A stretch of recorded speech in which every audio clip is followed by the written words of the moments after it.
Okay, so we were just talking, not recorded, about things that happen as we get older, things that break.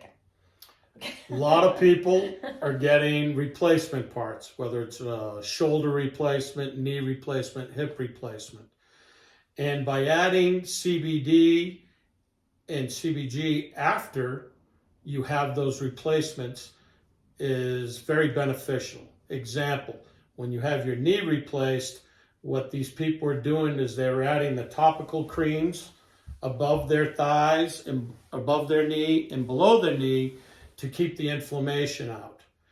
And then as they were coming off of the opioids, they were taking more of the CBD and CBG then, because what that will do is it will make your opioids more effective without changing the drug's viability, because you're not hitting your opioid receptors, you're hitting your cannabinoid receptors. So by dulling some of the pain, you could come off of your opioids much easier.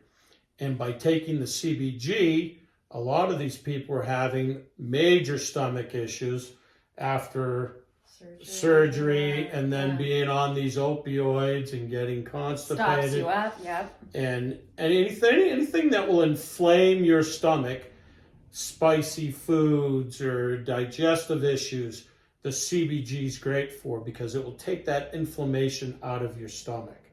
So if you're having any type of replacement surgery, I suggest putting the topicals on above and below whatever you're having done, and then also taking some orally as you start weaning yourself off of whatever pain meds they're giving you. Wow, okay. That's very helpful. And a lot of people that go through that, they get addicted to those pain meds too. So by taking the withdrawal away, CBD is very good for that. Again, relaxing you, forgetting, your brain is saying, hey, I need it. But by taking that and then upping your dose of CBD, and then you could slowly come off of that once you're feeling better, because it's not addictive in any way. It's not habit forming. It's not, your body's not going to crave it like it does your opioid receptors will. Mm-hmm.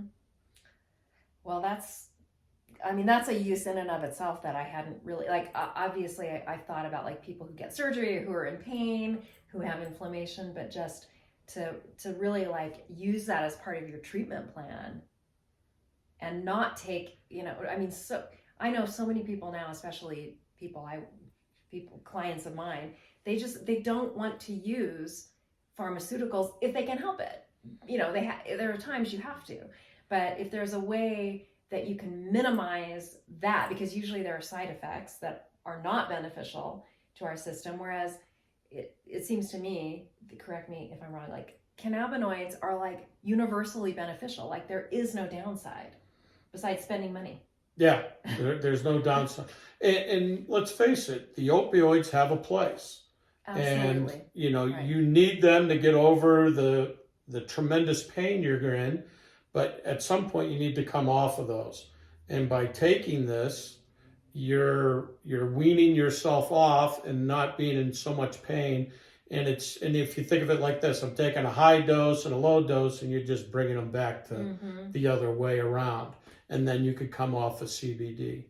And I've done this with people that get addicted to opioids. My daughter was addicted to opioids at one point. So we just slowly cut her, instead of 20 milligrams, she was taking 15, but 25 or 50 milligrams of CBD. And as we started coming down, we brought up her CBD levels. And then once she got off of that and stopped getting the cravings that her brain was sending to her, then we just started bringing the CBD back down.